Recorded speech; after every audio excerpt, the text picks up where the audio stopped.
Howdy Moz fans, and welcome to another edition of Whiteboard Friday. Today I'm going to be talking to you a little bit about what holds marketing teams back from being able to accomplish great things inside of companies and for external marketing teams that are on an agency or consulting basis, but really oftentimes internally. So I've got here my six little friends. This guy's kind of awkward. His back's a little out of whack, but that's okay. He's just a stick figure. He's probably feeling just fine. The challenge for these guys is that they constantly need their work reviewed, right? They're kind of in the weeds, in the trenches, doing marketing activities, building content, trying to get that content shared and linked to, trying to earn rankings and traffic, trying to buy advertising, trying to influence the website and the marketing materials, make the conversion rate higher, right? Do all these things to promote the marketing funnel improving. And yet they're constantly changing course, right? Sometimes daily, sometimes even hourly, right? Boss comes in and sort of like, no, don't do that anymore. Focus on this thing. No, wait, I know I told you to do that, but we don't need that anymore. We need this other thing. They're not empowered to make decisions, not even about their own work, right? They really have to get constantly reviewed. Someone comes in, gives them feedback on everything they do. And I've been this marketer myself before, especially as a consultant. You're oftentimes in this position. You don't have that empowerment to make great decisions. But there's a way to fix this. And it's an architecture I want to share with you that's been really powerful for me and for another number of other companies that have adopted this and that have shared it too. So the idea is basically that what we want to do is we want to take all the things that the company wants to accomplish today, in the future, in the far, far-flung future. And we want to connect that all the way down to what the marketing team is actually working on today, right now. But it takes a little bit of work, and it takes a lot of transparency, and it takes some thinking. If you don't have this architecture yet, you should give it a try. Let me show you what I'm talking about. A big company vision is a great starting point. I know many small and medium businesses don't even really have a great big company vision, but if you can imagine one, if you can put one on there, we want to be Cleveland, Ohio's best marketing agency, and we define best as our clients are the happiest, we have the most clients, and we have the highest revenues in the city.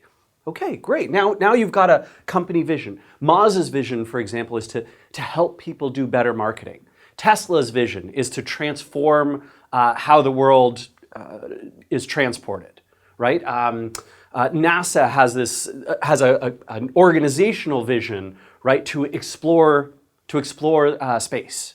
So you can get a company vision, right? So let's say it is help people do better marketing.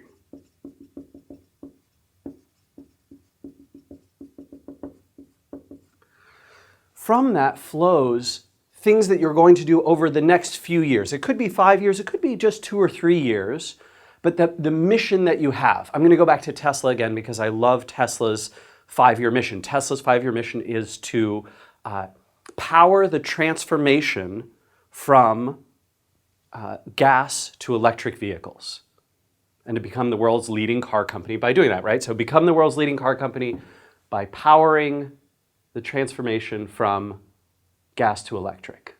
Okay. And then based on that mission, that thing that you want to accomplish over the next few years, you have a BHAG. A BHAG is big, hairy, audacious goal. I know it sounds a little funny, but this acronym is actually quite important, and so are all the letters in there. Big because you want it to be hard to achieve. Like my favorite thing that people say about a BHAG is it's out of reach, but not out of sight.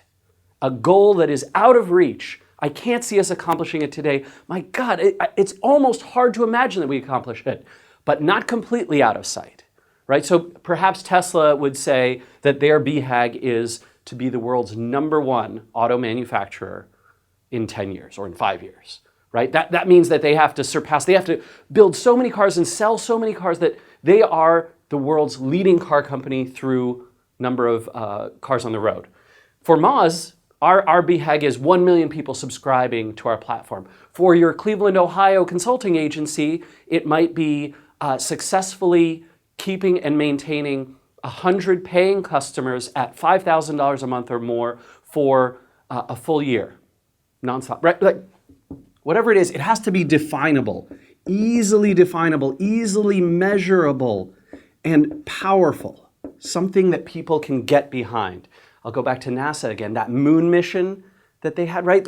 In the 1960s, NASA had the moon mission, and the BHAG for the moon mission was put a man on the surface of the moon and return him safely to the Earth. Super measurable, super definable, incredibly powerful to get behind. If you're doing marketing for that, you can see that big vision and that big goal very clearly. And then from there, from these two, right, I'm going to take our mission and our BHAG, and I'm going to define a list of strategic goals, things we need to accomplish in order to get these things done. But they're going to be things that we do over the next 6 to 12 months. Just 6 to 12 months. Just the next little while. This is really powerful because those strategic goals should flow down to everything else that the company does, right? So if, for example, I say, hey, in order to sell more cars, we need to open Tesla dealerships in 500 cities over the next 12 months. And here's the list of cities. Okay. That's a strategic goal. Now we got to go get that done. We need to figure out people who know how to open stores and people who know about real estate, and we need to have a bunch of investment dollars that we can put into these things. We need to figure out how long it is before we open a dealership, before that actually turns into sales for us. We need to hire all those salespeople. We need to build a process for that. Huge list of things that come from those, but the strategic goal is very simple. Open stores in 500 cities. Right? At Moz, one of our strategic goals is to increase the retention of our pro subscribers, build stuff, make stuff in the product that makes people want to stick around and use Moz longer. Okay, these are strategic goals. And then from there, now we really start to get into the nitty-gritty with the marketing goals being tied to these company goals. And this is such a powerful architecture, like it just removes all kinds of barriers, because now I can go and I can build a process like this. Right here. So I take a goal that the team is trying to accomplish and I translate that into what my actual marketing task is around it. And then I have the process and the people that I need for that goal, right? So actually I'm going to use my check boxes that I actually made, right?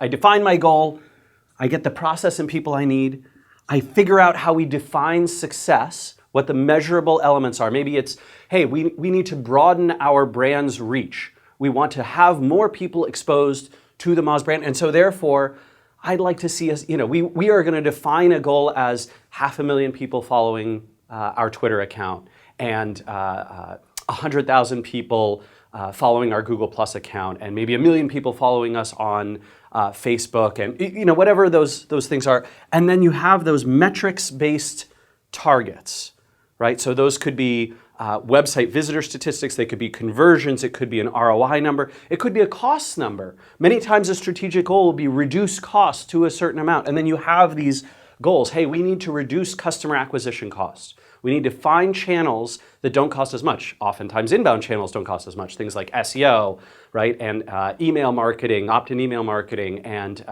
community building, and content, those kinds of things. That's a great way to reduce customer acquisition costs. It could be a marketing goal, and you figure out who the process and people are behind that. Hey, we need a writer. We're going to need someone who is a marketing analyst to do all the statistics work. We're going to figure out how we measure success. That's going to be measured through number of people acquired through these lower cost channels, and we're going to have metrics-based targets. We're going to say we want to acquire 20% of our customers through non-paid channels by the end of 2013. Great. And now you have something so amazing. You have marketers that can see the big picture. They can see all the way, right? They know everything that's connected here. And that means that they know how their work matters. I can't tell you what a change in attitude you get when you understand how your work matters versus wondering why you're pushing buttons.